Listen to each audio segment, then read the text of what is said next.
भारत माता की भारत माता की वंदे वंदे वंदे जय श्री राम। सर्वप्रथम सीमा जागरण मंच और पूरे परिवार को मैं शुभकामनाएं देता हूं। 40 वर्ष हो गए आपकी इस यात्रा को। आप लोग भारत माता की सेवा कर रहे हैं लगातार। आदरणीय लेफ्टिनेंट कर्नल नितिन कोहली साहब को मैं विशेष रूप से आभार व्यक्त करता हूं, आपने मुझे यहाँ बुलाया। श्री डॉक्टर दीप नारायण पांडे जी को धन्यवाद देता हूं, आपने मुझे बुलाया।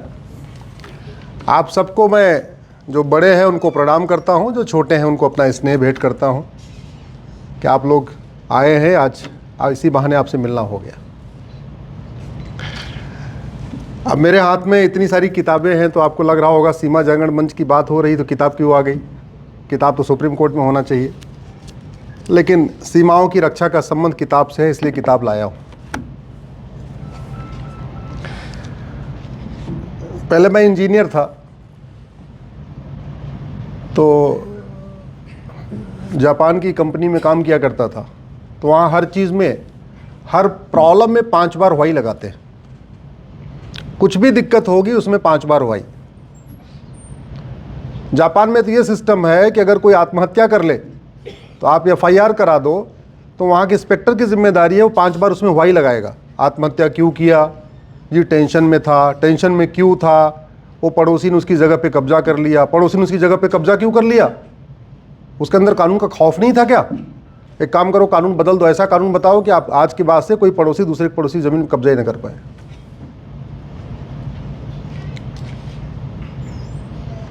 तो इंजीनियरिंग छोड़ के वकालत आने का कारण ही यही था। जब मैं भारत की समस्याओं को देखता था,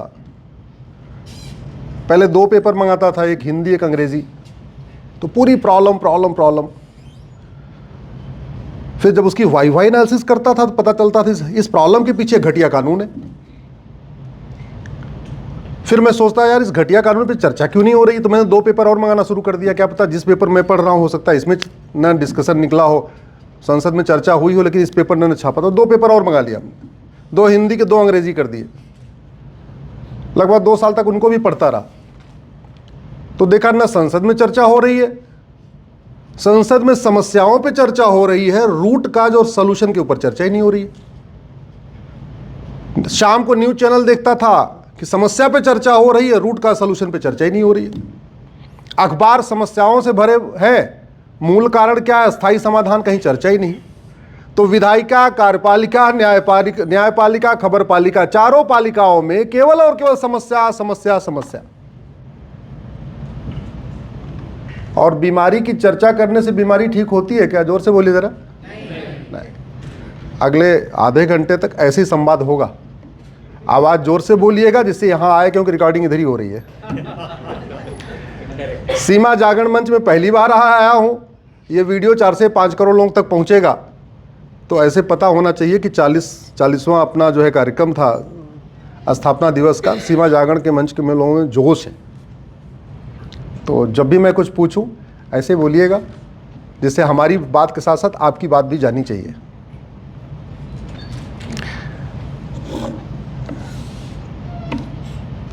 कनाडा का क्षेत्रफल भारत का 3 गुना है। कनाडा में अवैध रूप से रहने वालों की संख्या है 1000। ऑस्ट्रेलिया का क्षेत्रफल भारत का 2.5 गुना ज्यादा है। ऑस्ट्रेलिया में अवैध रूप से रहने वालों की संख्या है 0। ब्राजील का क्षेत्रफल भारत का 2.5 गुना ज्यादा है और ब्राजील में अवैध रूप से घुसपैठियों की संख्या है 0। रूस का क्षेत्रफल भारत का 5 गुना ज्यादा है और रूस में घुसपैठियों की संख्या है 0। चीन का क्षेत्रफल भारत का 3 गुना ज्यादा है और चीन में है घुसपैठियों की संख्या 0। अमेरिका का क्षेत्रफल भारत का 3 गुना ज्यादा है और अमेरिका में घुसपैठियों की संख्या लगभग 2000 के आसपास है, जिसमें से 400-500 हमारे वाले थे, आ गए वापस। देखा होगा आपने, भर भर के उनको एकदम जानवरों के तरीके भेजा है। मैं और भारत में घुसपैठियों की संख्या लगभग आज की डेट में 6 करोड़ है।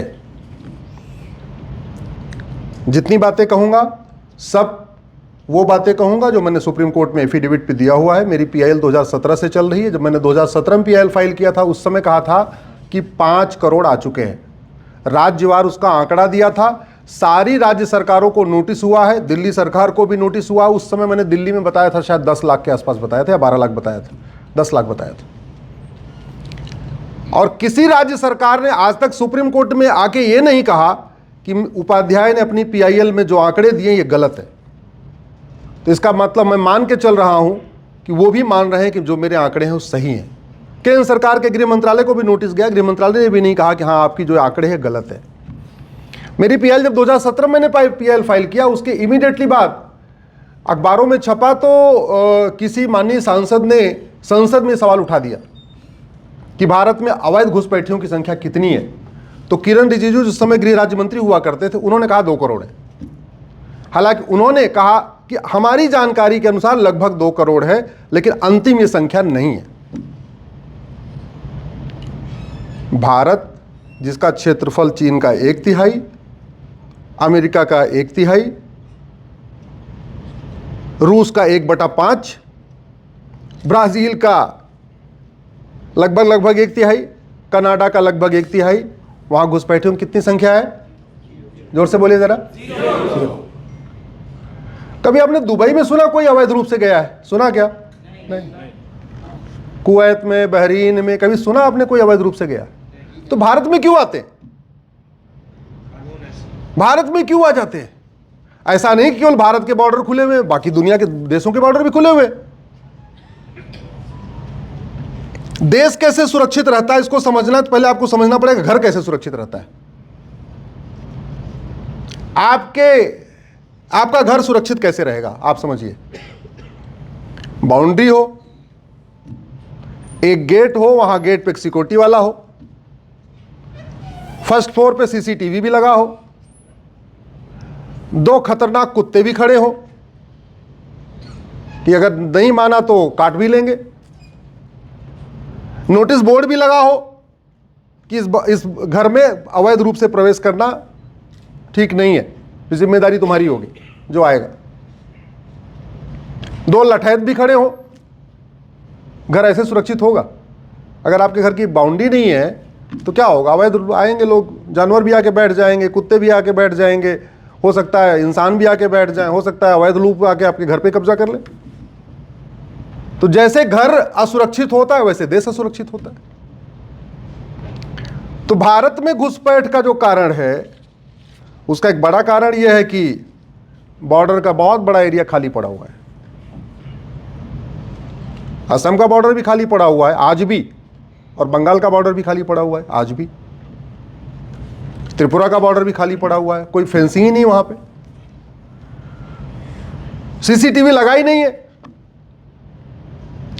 अच्छा, खाली प्लॉट हो उसको सुरक्षित करने का एक तरीका यह भी होता है कि आप वहां एक नोटिस बोर्ड लगा दो, और नोटिस बोर्ड लगा के दो भैया ये प्लॉट इनका है या विवादित है या कोर्ट में चल रहा है, कृपया इस पे आने की कोशिश न करें। तो हमने बॉर्डर पे बोर्ड भी नहीं लगाया कि बड़े बड़े बोर्ड लगा के ये बता दें कि भारत में अवैध रूप से प्रवेश करना गंभीर अपराध है। अब वो क्यों नहीं लगाया? क्योंकि अपराध घोषित करने के लिए क्या बनाना पड़ता है? यहां कई अधिवक्ता बैठे हुए हैं, क्या बनाना पड़ता है? तो हमारा कानून ही सड़ा हुआ है, हम कह ही नहीं सकते कि भारत में अवैध रूप से घुसपैठ करना गंभीर अपराध है। घुसपैठियों को रोकने वाला कानून फॉरेनर एक्ट 1946 का चल रहा है, पासपोर्ट एक्ट 1967 का चल रहा है, और घुसपैठ करना तो फिर भी थोड़ा बहुत अपराध है, घुसपैठियों की मदद करना तो कोई अपराध ही नहीं है। तो इसलिए नोटिस बोर्ड लगाने के पहले आपके पास क्या होना चाहिए? कानून। कानून ही नहीं है तो नोटिस बोर्ड कहां से लगाएंगे?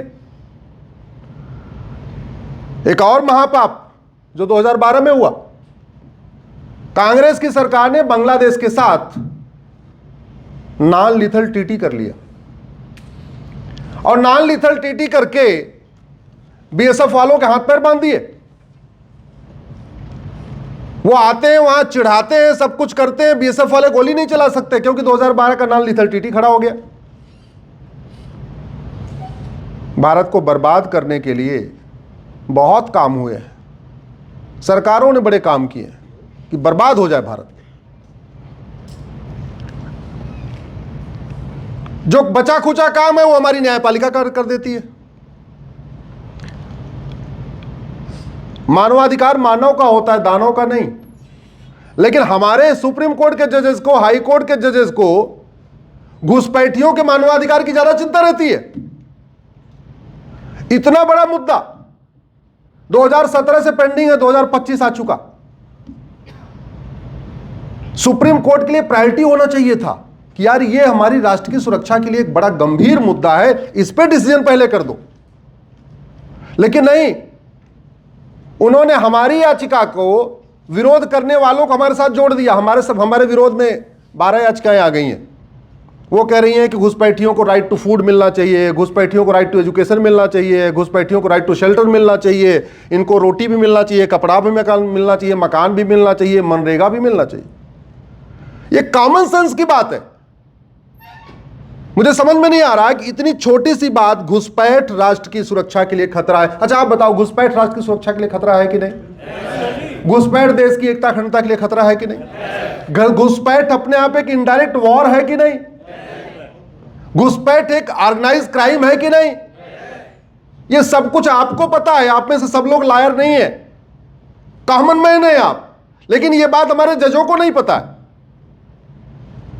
हमारे सुप्रीम कोर्ट के जजों को नहीं पता है कि घुसपैठ राष्ट्र की सुरक्षा के लिए खतरा है। इनको जितने जल्दी हो सके खाली करा दो।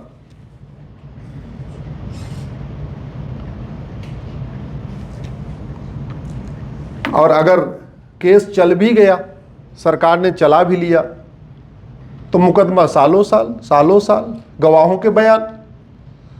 अब ये बताओ किसको इतना टाइम पड़ा हुआ है कि पहले तो घुसपैठियों को ढूंढे, पुलिस पे 100 नंबर फोन करके बताए, उसके बाद जब पुलिस जांच करे तो बार बार गवाही देने के बाद चार्जशीट में फिर गवाही दे, जब चार्ज फ्रेम हो जाए तो वहां जाके कोर्ट में गवाही दे, फिर जितने समय मुकदमा चले वहां बार बार जाके गवाही दे। और ऐसा भी नहीं कि एक दिन में गवाही खत्म हो जाएगी, वो बार बार तारीख पे तारीख मिलती रहेगी, तो बार बार कई बार भी जाना पड़ेगा। इतना समय है क्या भारत के लोगों, आम जनता के पास? अच्छा, और जहां इतनी बड़ी फंडिंग आ रही है, मेरी घुसपैठ वाली पीआईएल को, मैं एक अदना सा वकील हूं, मैं अपने आप को अदना ही मानता हूं, मैं बहस करता हूं। और हमारे खिलाफ जो पीआईएल आई है उसमें भूतपूर्व गृह मंत्री, भूतपूर्व कानून मंत्री, भूतपूर्व शिक्षा मंत्री, भूतपूर्व विदेश मंत्री खड़े होते हैं। ऐसे लोग खड़े होते हैं जिनकी एक बार की फीस मैडम 10 लाख तो होगी ना, ज्यादा ही होगी। हाँ, मैं तो 10 लाख मान के चल रहा हूं, 15 लाख तक है, एक तो है 20 भी ले लेते हैं। हाँ, मैं कैलकुलेट कर रहा था, हमारी पीआईएल का विरोध करके बहुत सारे सुप्रीम कोर्ट के वकील ना कम से कम 10-10 करोड़ कमा चुके हैं। हमारी पीआईएल का विरोध करके 10-10 करोड़ कमा चुके हैं। और एक दिन मैं कैलकुलेट कर रहा था, पीआईएल लगी, बाद में अपीयरेंस देखा मैंने, तो एक अपीयरेंस में जितनी आई थी, जितने लोग अब आए थे, लगभग 1.5 करोड़ रुपए उनकी फीस है सबकी मिला के। तो एक तारीख पे 1.5 करोड़ रुपए दे कौन रहा है? घुसपैठ लाइलाज समस्या नहीं है, लेकिन घुसपैठ तब रुकेगी जब घुसपैठ पे बात नहीं होगी, घुसपैठ के मूल कारण और घुसपैठ के अस्थायी समाधान पे बात हो। मेरा यही प्रयास हर मामले में है। मेरी धर्मांतरण की पीआईएल है, उसमें भी आ गए, लगभग 15 लोग आ चुके हैं। फिर वही भूतपूर्व शिक्षा मंत्री, भूतपूर्व गृह मंत्री, विदेश मंत्री, कानून मंत्री, वित्त मंत्री सब आ गए हैं उसमें भी। ऐसी मेरी अनेक याचिकाएं हैं, 3 तलाक, हलाला, मुता, मिस्यार, तहर्रुस, तलाक़े हसन, तलाक़े हसन, तलाक़े बाइन, तलाक़े किनाया, सब में आ जाते हैं। 2-3 तो भूतपूर्व कैबिनेट मिनिस्टर फिक्स है, हम आमने सामने जरूर रहते हैं। वो हमारी कोई भी याचिका वो आ ही जाते हैं। कभी जमीयत उलमा हिंद की तरफ से आएंगे, पर्सनल लॉ बोर्ड की तरफ से आ जाएंगे, कभी घुसपैठियों के पक्ष के लिए आ जाएंगे, कभी मिशनरियों के लिए आ जाएंगे, कभी धर्मांतरण कराने वालों के लिए आ जाएंगे, आ ही जाते हो। क्योंकि उनके लिए बाप बड़ा ना भैया, उनके लिए जननी जन्मभूमिश्च स्वर्गादप गरीसी, ये सब बकवास है, नहीं मानते हो। उनके लिए सब बेकार है उनके लिए। तो समाधान क्या है? माननीय गृह मंत्री जी ने अभी थोड़ा प्रयास शुरू किया है, वर्तमान सरकार ने थोड़ा प्रयास शुरू किया है, मैं वर्तमान सरकार को धन्यवाद दूंगा। अभी अभी इसी वाले सत्र में वो लोगों को पता ही नहीं चला, क्योंकि मामला वक्फ पे इतना ज्यादा जोर था कि बाकी विषय छोटे छोटे थे, ध्यान ही नहीं दिया। 1946 का फॉरेनर एक्ट बदला गया है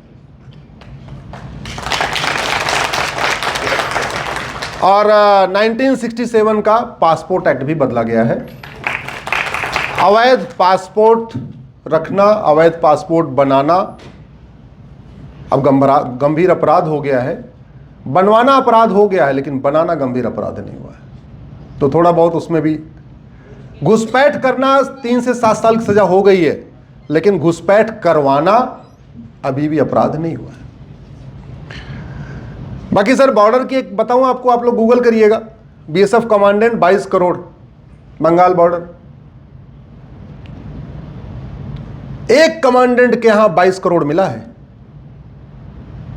मेरा कार्यक्रम था सिलीगुड़ी जलपाईगुड़ी में, तो मैं बॉर्डर देखने गया था। वैसे 2017 में मैंने पीएल फाइल करना, जब मुझे करना था तब भी मैं एक बार देखने गया था बॉर्डर कि हो क्या रहा है, कैसे लोग आ रहे हैं।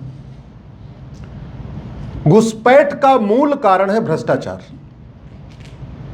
घुसपैठ का मूल कारण है घूसखोरी। असम के बॉर्डर, बंगाल के बॉर्डर का फिक्स रेट है 2000 रुपए। अब आप कैलकुलेट करके देख लीजिए, जब तक मैं बातें कर रहा हूं, कि वो बीएसएफ कमांडेंट जिसके यहां 22 करोड़ मिला, अगर पर हेड उसने 2 करोड़ 2000 रुपए लेके एक आदमी को अंदर कराया होगा, तो 22 करोड़ में कितने लोगों को अंदर कराया होगा, उसकी कैलकुलेशन आप खुद ही कर लीजिए। अंदर आते हैं और वहां बॉर्डर पे तो बाकायदा टूर ट्रेवल बना के एजेंट खड़े हुए हैं वहां पे। कभी आप जाके देखिए बागडोगरा वाले एरिया में, जलपाईगुड़ी वाले एरिया में, सिलीगुड़ी वाले एरिया में, मैं तो हो क्या आया हूं। और टूर ट्रेवल कंपनी बना के खोले हुए हैं, वहां कोई नहीं टूर ट्रेवल, केवल और केवल घुसपैठियों को टूर ट्रेवल कराते हैं। और कैसे कराते हैं? 2000 दिया, अंदर ले लिया, गाड़ी में बैठाया, उसके बाद बस में भरते हैं tour travel agent, tour travel के नाम पे। ऑल इंडिया उनकी बस में बाकायदा बाहर वो भी झंडा भी लग जाता है, ऑल इंडिया टूर परमिट। और वो बसें वहां से चलती हैं, कोई अजमेर आके रुकती हैं, कोई हरियाणा आके रुकती हैं, कोई यूपी आके रुकती हैं, कोई नोएडा आके रुकती हैं। कभी आप लोग नोटिस करना, आप तो सीमा जागरण मंच के सीमा प्रहरी हैं, बंगाल से जब गाड़ी आती है तो भर के आती है, ऑल इंडिया टूर परमिट वाली। जाते समय देखना खाली जाती हो। ये कड़वी सच्चाई आपको बता रहा हूं। तो अगर घुसपैठ रोकना है तो कई काम करना पड़ेगा। अच्छा हां, अब आपके घर में कैसे घुसपैठ हो सकती है? अगर किसी को पता हो कि भैया इनके घर में तो चार लड़के हैं और चारों के पास बंदूक है, भाला है, गड़ासा है, हथियार है, तो कोई आपके घर में घुसपैठ करेगा क्या? नहीं। अंग्रेजों ने जब 1857 की क्रांति हुई, उस क्रांति के बाद जब उनको पता चला कि भारत के लोगों के, जो भारत के निवासी हैं, इनके सबके घर में 4-6 हथियार रहता है, भाला रहता है, गड़ासा रहता है, त्रिशूल रहता है, तलवार रहती है, तो उन्होंने कानून बनाया 1858 में, उसका नाम था आर्म्स एक्ट। और उसी कानून को नेहरू जी ने कॉपी पेस्ट मार के बना दिया आर्म्स एक्ट 1959। अंग्रेजों ने कानून बनाया था हिंदुओं, भारतीयों को निहत्था बनाने के लिए, और यह कह दिया 6 इंच से बड़ा आप कोई सामान ले ही नहीं सकते। और ये कानून भी जो आजाद भारत के बाद बना है, ये भी कहता है 6 इंच से बड़ा आप सामान रख ही नहीं सकते, 6 इंच से बड़ा तलवार, गड़ासा, भाला रख ही नहीं सकते। जो काम अंग्रेजों ने किया वो काम हमारे बाद वाले अंग्रेजों ने किया। तो समस्या तब ठीक होगी जब उसको अंडू किया जाए। मैं आपसे पूछता हूं, आज रामनवमी है, भगवान राम का मुख्य शस्त्र क्या था? धनुष बाण। लेकिन आप 6 इंच से बड़ा लोहे का बाण लेकर चल ही नहीं सकते, जबकि भारत का संविधान कहता है मैडम फ्रीडम ऑफ रिलीजन है।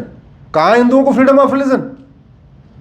अभी आप कुछ दिन के बाद हनुमान जयंती मनाएंगे। हनुमान जयंती, हनुमान जी का मुख्य शस्त्र क्या है? गदा। ये कानून कहता है 6 इंच से बड़ी तुम्हारी गदई नहीं होनी चाहिए। नवरात्रा चल रहा है, आज अंतिम दिन है। मां दुर्गा का मुख्य शस्त्र क्या है? तलवार। कानून कहता है 6 इंच से बड़ी तलवार ही नहीं होनी चाहिए। भगवान शंकर का मुख्य शस्त्र क्या है? 6 इंच से बड़ा त्रिशूल ही नहीं होना चाहिए। इसलिए मैं कहता हूं, एक भी अंग्रेजी कानून छूटा तो सुरक्षा चक्र टूटा, और एक भी कांग्रेसी कानून छूटा तो सुरक्षा चक्र टूटा। क्योंकि कांग्रेसी कानून इक्वल टू अंग्रेजी कानून। जिस मोटिव के साथ अंग्रेजों ने कानून बनाया था, उसी मोटिव के साथ कांग्रेस ने कानून बनाया। और मैं इस पे कोई बहुत बड़ा संविधान का विशेषज्ञ नहीं हूं, बहुत ज्ञाता नहीं हूं, फिर भी अपनी क्षमता के अनुसार यह कह सकता हूं, मैं भारत के किसी भी नेता, अभिनेता, लेखक, बुद्धिजीवी, पत्रकार, कलमकार, हाईकोर्ट के जज, सुप्रीम कोर्ट के जज से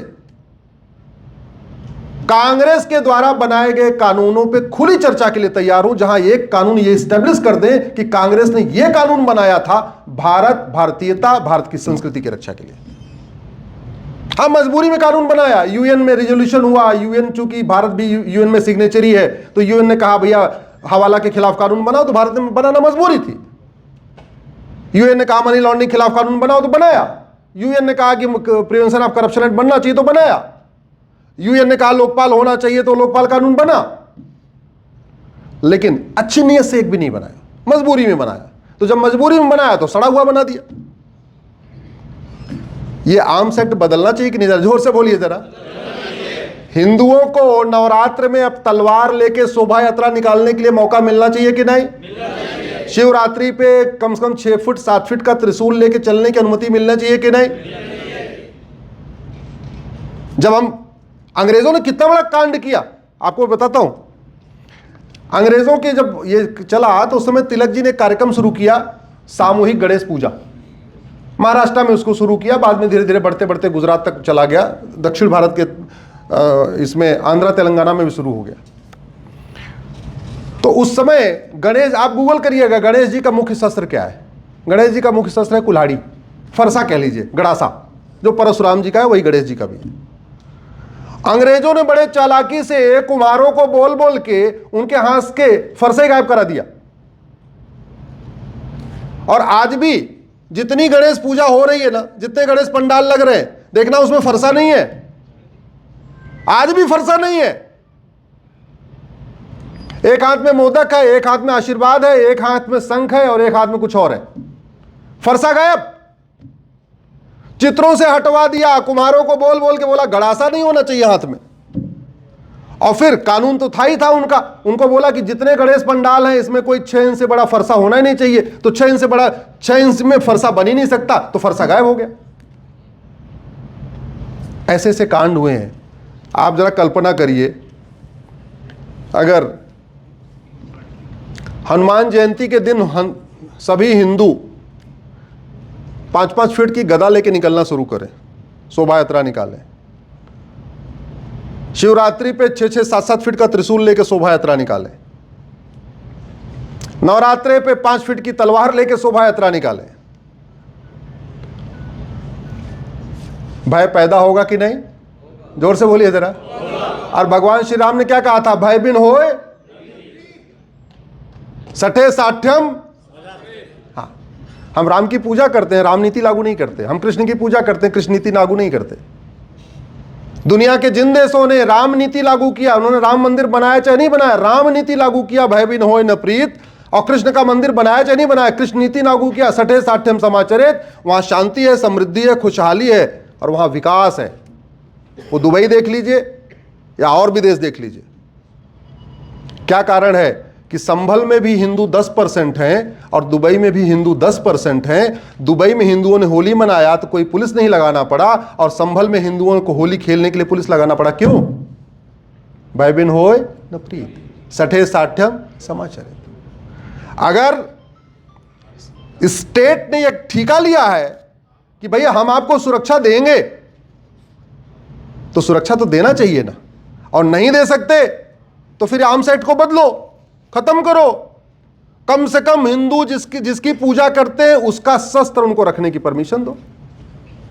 दो ही तरीका है। हम कहते हैं जननी जन्मभूमिश्च स्वर्गादप गरीयसी। आपके शुरू की स्लाइड में लिखाया गया कि भीष्म पितामह जी ने बोला कि जन्मभूमि की रक्षा करने के लिए अगर किसी की हत्या भी कर दिया करना पड़े तो वो पाप नहीं है। आप ही ने दिखाया, मैंने देखा भी। आज का कानून ऐसा है,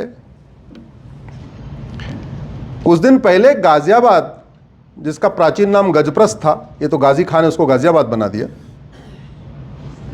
उस गजप्रस्थ में रोहिंग्या बांग्लादेशियों की झुग्गी है। एक व्यक्ति गया, उसने 2-4 डंडे पीट दिए और कहते हैं equality before law, equal protection of law. तो जिसने डंडा पीटा था उसके खिलाफ मुकदमा हो गया, तो जेल चला गया। घुसपैठिए जेल नहीं गए। कौन जेल गया? कौन भारत माता की रक्षा करेगा भैया? ऐसे जेल जाने के लिए कोई भारत माता की रक्षा करेगा क्या? अगर भारत के लोगों को इतना भी अधिकार नहीं है कि अवैध रूप से रहने वाले घुसपैठियों की जांच कर सके, उनको पूछ सके, उनका कागज देख सके, तो फिर देश का कुछ नहीं हो सकता।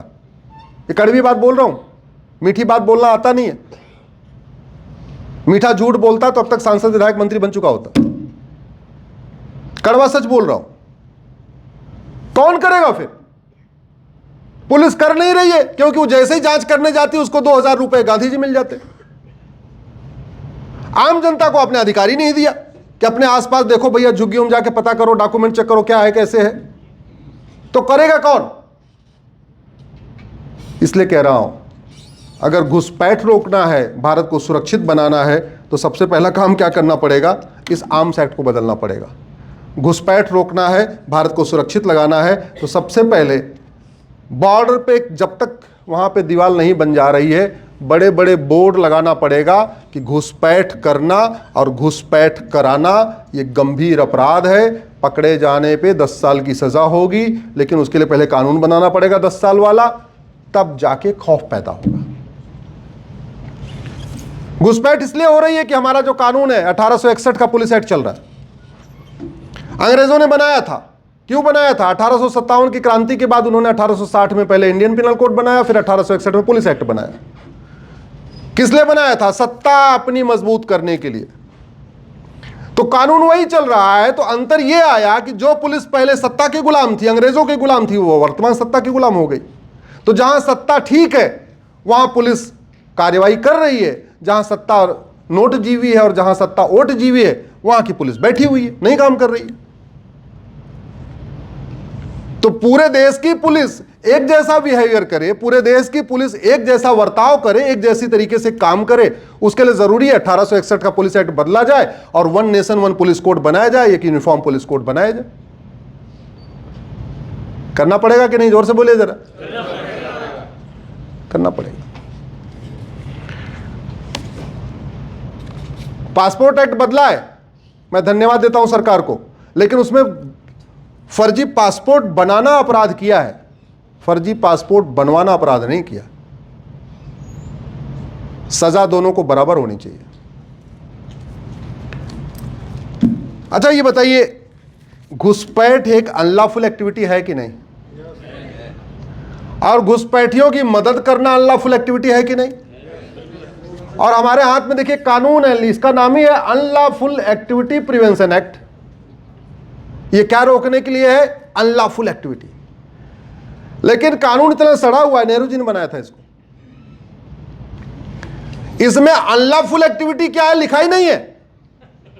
समझ गए आप? अनलॉफुल एक्टिविटी एक्ट है, लेकिन अनलॉफुल एक्टिविटी क्या है ये सरकार के ऊपर छोड़ दिया है, जज साहब के ऊपर छोड़ दिया है। सरकार जिसको चाहे अनलॉफुल एक्टिविटी मान ले, जिसको चाहे न माने। जज साहब जिसको चाहे अनलॉफुल एक्टिविटी मान ले, जिसको चाहे न माने। तो फिर तो सरकारी सबको सरकार पे डिपेंड करेगा। फिर कानून का राज कहां रहा? फिर तो सरकार का राज हो गया। फिर रूल ऑफ लॉ कहां हो गया? फिर तो रूल ऑफ पॉलिटिकल पार्टी हो गया। इस यूएपीए को बदलना पड़ेगा और इसमें अवैध घुसपैठ करना और घुसपैठियों की मदद करना, दोनों को क्या डिक्लेयर करना पड़ेगा? Unlawful activity. इसमें 7 साल की सजा का प्रावधान है, लेकिन पुलिस यूएपीए लगाती नहीं है। क्यों? क्योंकि डिफाइन ही नहीं किया। डिफाइन कर दे, पुलिस धड़ाधड़ लगाना शुरू कर देगी। घुसपैठ राष्ट्र की सुरक्षा के लिए खतरा है कि नहीं? जोर से बोलिए जरा। और जो राष्ट्र की सुरक्षा के लिए खतरा है, उससे निपटने के लिए हमारे पास एक कानून है, दिख रहा होगा आपको, नेशनल सिक्योरिटी एक्ट, राष्ट्रीय सुरक्षा कानून। हिंदी में कहते हैं रासुका, अंग्रेजी में कहते हैं एनएसए। फिर वही गड़बड़ी, राष्ट्रीय सुरक्षा कानून बन गया, लेकिन घुसपैठ राष्ट्र की सुरक्षा के लिए खतरा है, यह इस कानून में कहीं लिखा ही नहीं है। जब लिखा नहीं है तो सरकार जिसको मन करती है उस पर एनएसए लगा देती है और घुसपैठियों पर लगाती नहीं।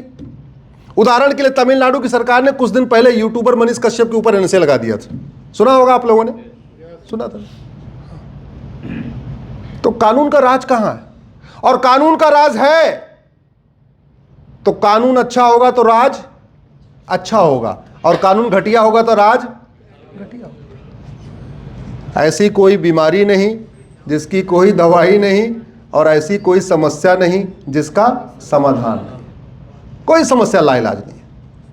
अगर आप ध्यान से देखिएगा, भारत की जितनी समस्याएं, इसमें एक समस्या बताइए जो विश्वव्यापी हो, वर्ल्ड वाइड हो। भारत की कोई एक समस्या मुझे बताइए लाइलाज हो। अगर आप अलग अभी भी चाहे तो आप बाद में पूछ लीजिएगा, कभी भी पूछ लीजिएगा, मैं आपको उसका इलाज बता दूंगा। इसका इलाज क्या है? अब घुसपैठ करना तो फिर भी 3 साल की सजा है, घुसपैठियों की मदद करना कोई सजा ही नहीं है। तो बीएसएफ के कमांडेंट ने 22 करोड़ ले लिए घुसपैठियों को अंदर कराने के लिए। किसी ने कैलकुलेट किया कि नहीं किया? अभी तक मैं सोच रहा था कितने, 1,10,000। हाँ, तो 22 करोड़ रुपए लिया बीएसएफ के कमांडेंट ने, तो कितने घुसपैठियों को अंदर कराया? 1,10,000 घुसपैठियों को एक कमांडेंट ने अंदर करा दिया। एक ही कमांडेंट नहीं है पूरे बॉर्डर पे, अनेक कमांडेंट है। मैं ये नहीं कह रहा हूं सारे कमांडेंट भ्रष्ट होते हैं, लेकिन हो सकता है ऐसे और 2-4 कमांडेंट हो। और जब 1,10,000 आ गए तो यहां आके ब्रह्मचर्य का पालन तो नहीं कर रहे होंगे ना? क्यों? घुसपैठियों की बस्ती देखना हो तो चलो यहीं मजनू का टीला पे, चलो इधर बवाना, चलो इधर आप रंगपुरी पहाड़ी, चलो इधर महिपालपुर के पीछे वाले एरिया में, चलो इधर जामिया की जो मदनपुर खादर वाला एरिया, वहां चल के देखो। 18-18 बच्चे, 20-20 बच्चे। हालांकि केवल घुसपैठिए काम नहीं करते, इधर भारत वाले भी कर रहे हैं। अभी हापुड़ में गुड़िया, 42 साल की गुड़िया ने 17वें बच्चे को जन्म दिया है। सुना नहीं सुना? सुना? अभी 42 साल की है और गुड़िया दादी भी बन गई है, गुड़िया नानी भी बन गई है। मैं प्रयाग का रहने वाला हूं, हमारे साथ एक कोई पढ़ता था, नाम नहीं लूंगा। उसके 11 बेटे 4 बेटियां हैं, कुल कितने हो गए? 15। हमारे साथ पढ़ा, हमने 5वीं तक एक साथ पढ़ा। वो दादा भी बन गया, नाना भी बन गया। हमारे कितने बच्चे? 2। अभी दोनों की शादी भी नहीं हुई है, अभी दोनों पढ़ रहे हो।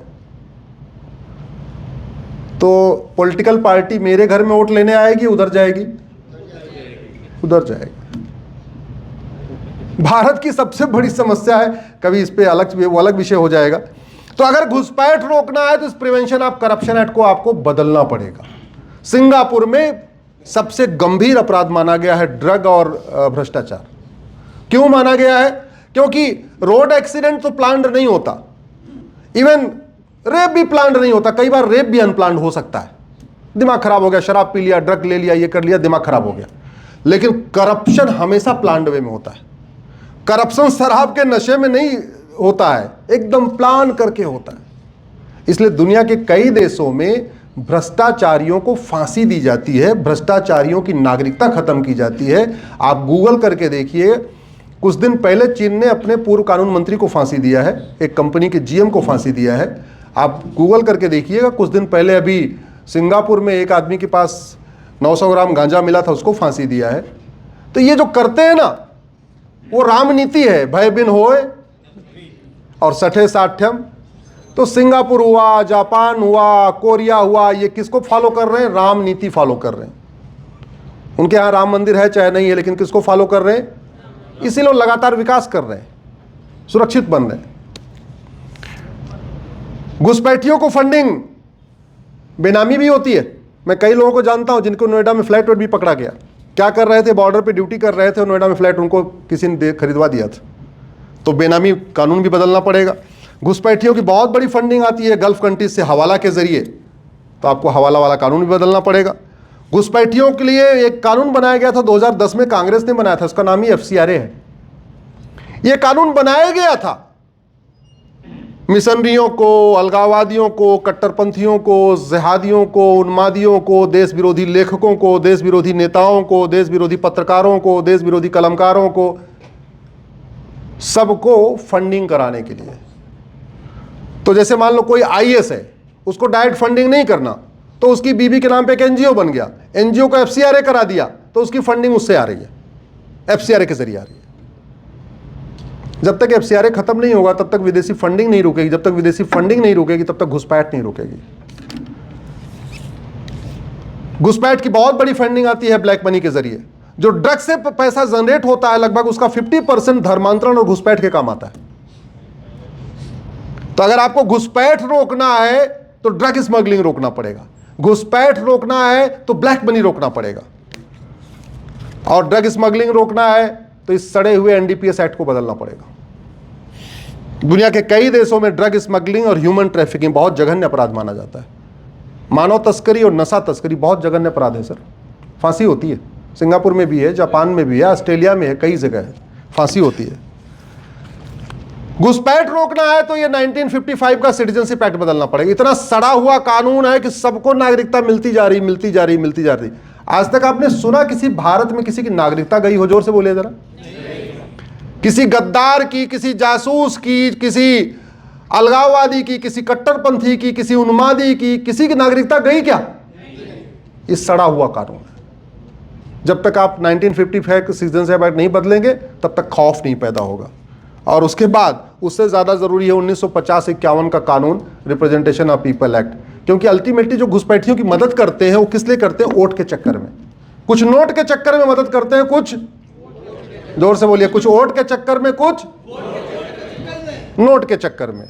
तो नोट के चक्कर में जो करते हैं उनके लिए तो वो कानून बदलना पड़ेगा। जो वोट के चक्कर में करते हैं उनके लिए आपको रिप्रेजेंटेशन ऑफ पीपल एक्ट बदलना पड़ेगा।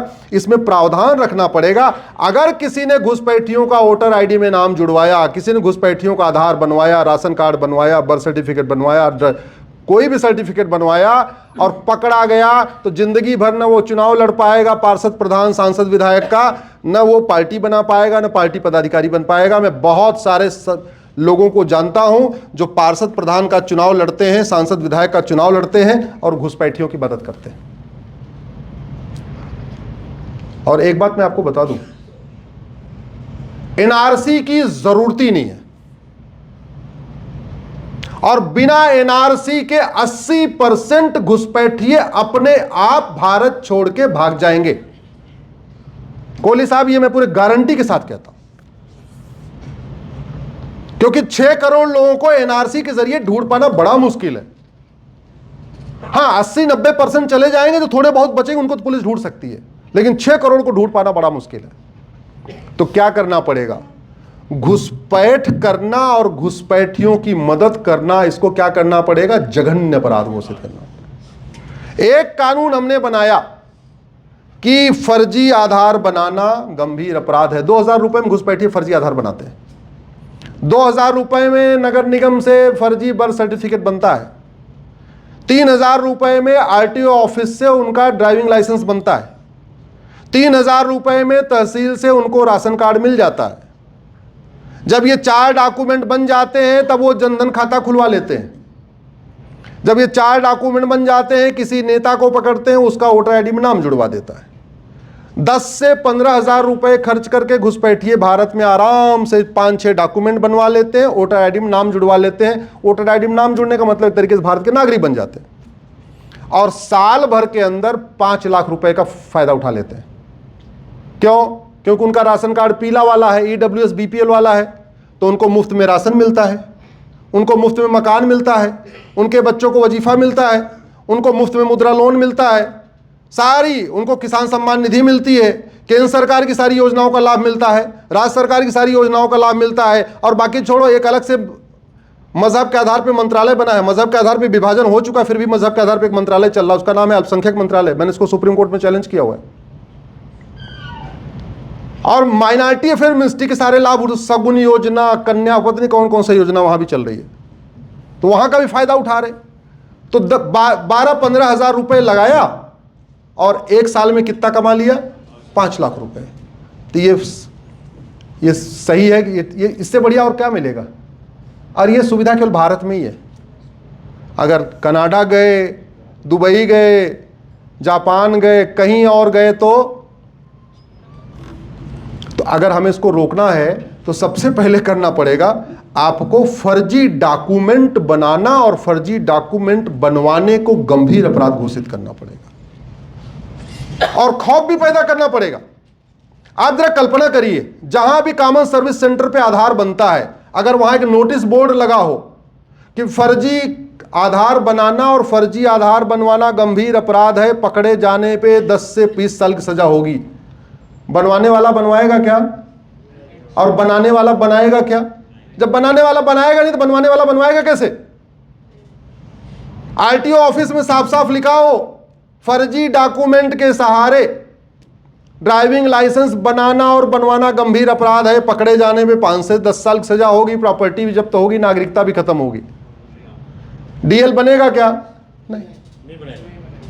तहसील में लिखा हो जहां राशन कार्ड बनता है, जो डॉक्यूमेंट जहां बनता है उस वहीं पे वो बनाने वाले के सामने एक नोटिस बोर्ड होना चाहिए और बनवाने वाले के सामने भी नोटिस बोर्ड होना चाहिए। दोनों देखते रहे दिन भर और न्यायिक व्यवस्था ऐसी हो कि कुछ नहीं करना। मैं कोहली साहब आपको बता रहा हूं, एनआरसी की जरूरत ही नहीं है।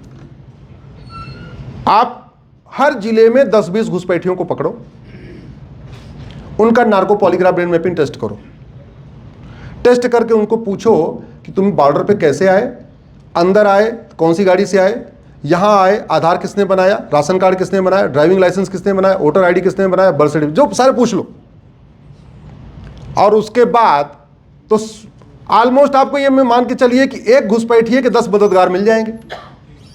तो इन 11 लोगों को, घुसपैठियों और उनके मददगारों के खिलाफ एनएसए लगा दो, क्योंकि घुसपैठ राष्ट्र की सुरक्षा के लिए खतरा है। घुसपैठियों उनके मददगारों के खिलाफ यूएपीए लगा दो, घुसपैठियों और उनके मददगारों के खिलाफ देशद्रोह की धारा लगा दो, घुसपैठियों और उनके मददगारों के खिलाफ वेजिंग वॉर लगा दो। घुसपैठ अपने आप में वेजिंग वॉर है, इनडायरेक्ट वॉर है, यहां के संसाधनों पे कब्जा करने के लिए घुसपैठ हो रही है। मैं पूरी जिम्मेदारी के साथ कह रहा हूं सर, जिस दिन हम घुसपैठियों को पकड़ के उनका narco polygraph brain mapping test करेंगे और घुसपैठियों और उनके मददगारों पे 5 धारा लगाना शुरू कर देंगे, एनएसए, यूएपीए, वेजिंग वॉर, देशद्रोह, गैंगस्टर एक्ट। जिस दिन हम घुसपैठियों और उनके मददगारों की प्रॉपर्टी जब्त करके उनकी नागरिकता खत्म करना शुरू कर देंगे, ज्यादा नहीं बस 2-3 हजार का करना है, उसके बाद भगदड़ मच जाएगी, सारे अपने आप भाग जाएंगे। ये जो भारत में उनके समर्थक नेता बैठे हुए हैं या जो भी बैठे हैं या दलाल बैठे हुए हैं, ये घुसपैठियों को ढूंढ ढूंढ के कहेंगे भैया तू जल्दी भाग जा, तू पकड़ा जाएगा, मैं भी जाऊंगा, इससे अच्छा तू जल्दी भाग यहां से। हो सकता है कि नहीं? जोर से बोलिए जरा। कोई लागत आएगी क्या? कानून बनाने में कोई लागत आती है? नहीं। इतना कर दिया जाए, मैं गारंटी के साथ कहता हूं 80% घुसपैठी अपने आप भाग जाएंगे। जो 20% बचेंगे उनको पुलिस को पकड़ना आसान होगा। लेकिन इसमें योगदान सबको करना पड़ेगा, संसद को भी योगदान करना पड़ेगा, सरकार को भी योगदान करना पड़ेगा, सुप्रीम कोर्ट को भी योगदान करना पड़ेगा, समाज को भी योगदान करना पड़ेगा और खबर पालिका को भी योगदान करना पड़ेगा। खबर पालिका आज में बहुत सारे ऐसे हैं, उनके बारे में कुछ कहना ठीक नहीं है, क्योंकि उनको भी फंडिंग वंडिंग आ रही है तो वो भी उल्टा सीधा काम करते रहते हैं। तो विधायिका, कार्यपालिका, न्यायपालिका, समाज, ये चारों अगर एक साथ हो जाएं तो घुसपैठ रोकना, घुसपैठियों को भगाना कोई बहुत असंभव काम नहीं है। भारत सुरक्षित होगा, सीमाएं सुरक्षित होंगी। सीमा जागरण मंच से मैं यही आग्रह कर रहा हूं, केवल आप इस मिशन को अगर ले लीजिए। मैं तो कोर्ट की लड़ाई लड़ रहा हूं, लेकिन मैं चाहता हूं कि ऐसे सीमा जागरण के कार्यक्रम हर राज्य में हो, कम से कम एक राज्य में करवाइए सर आप। और मैं आज आपके यहाँ ये अपनी बात का कमिटमेंट दे के जा रहा हूं, अगर आप मुझे कहीं भी बुलाएंगे तो मैं ज़रूर आऊँगा। इसके बारे में जागरूकता करना बहुत ज़रूरी है। बहुत जरूरी है, नहीं तो मैं एक दो उदाहरण दे देता हूं। वर्ल्ड कप के फुटबॉल में फ्रांस और मोरक्को का मैच हो रहा था। जब मोरक्को में अशांति थी तो फ्रांस ने मानवता के आधार पर मोरक्को वालों को वहां अपने यहां शरण दे दिया, और वर्ल्ड कप के फुटबॉल मैच में सेमीफाइनल में फ्रांस ने मोरक्को को हरा दिया, और मोरक्को वालों ने पूरे फ्रांस में आग लगा दिया। क्यों? बोला तूने हम जहां से आए हैं उनको हराया कैसे? मतलब कितने, अब शब्द बोल दूंगा तो असंसदीय हो जाएगा, मतलब जहां खा रहे हैं, जहां कपड़ा मिल रहा, जहां रोटी मिल रहा, जिस देश ने सब कुछ दिया वो देश महत्वपूर्ण नहीं है। जहां से भाग के आए, जहां से खदेड़े गए, जहां से मर रहे थे, वो देश महत्वपूर्ण है। कल को किसी दिन बांग्लादेश को अगर भारत ने हराया तो क्या ये घटना भारत में नहीं हो सकती? क्या हो सकती है? छोटी होती रहती है, होती रहती है। ये 6 करोड़ घुसपैठिए भाग जाए, बहुत हद तक अपराध खत्म हो जाएगा।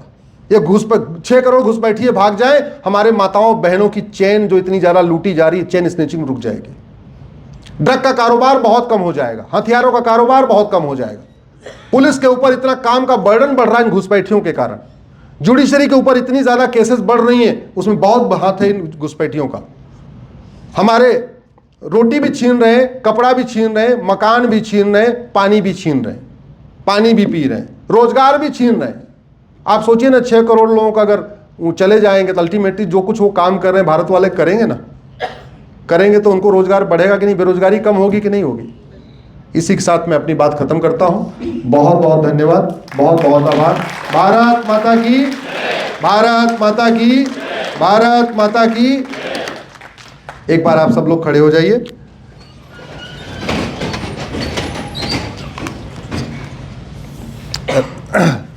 एक मेरा नारा है, उसको जेएनयू वालों ने चोरी कर लिया था। जेएनयू से मतलब वामपंथियों ने चोरी कर लिया था, उसको मैं रिक्लेम करने की कोशिश कर रहा हूं। तो आपको हाथ उठा के पूरी ताकत के साथ बोलना है, हमें चाहिए आजादी।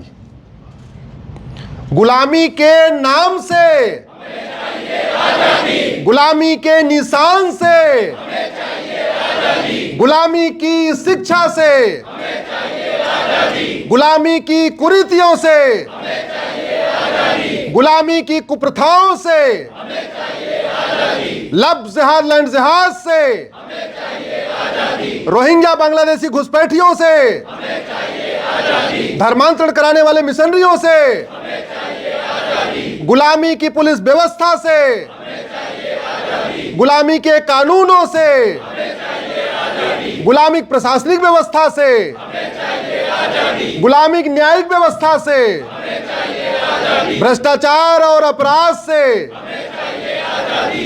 एक देश एक विधान मांग रहा है हिंदुस्तान। एक देश एक विधान मांग रहा है हिंदुस्तान। एक देश एक विधान मांग रहा है हिंदुस्तान। एक देश एक विधान मांग रहा है हिंदुस्तान। भारत माता की, भारत माता की, भारत माता की। जय श्री राम।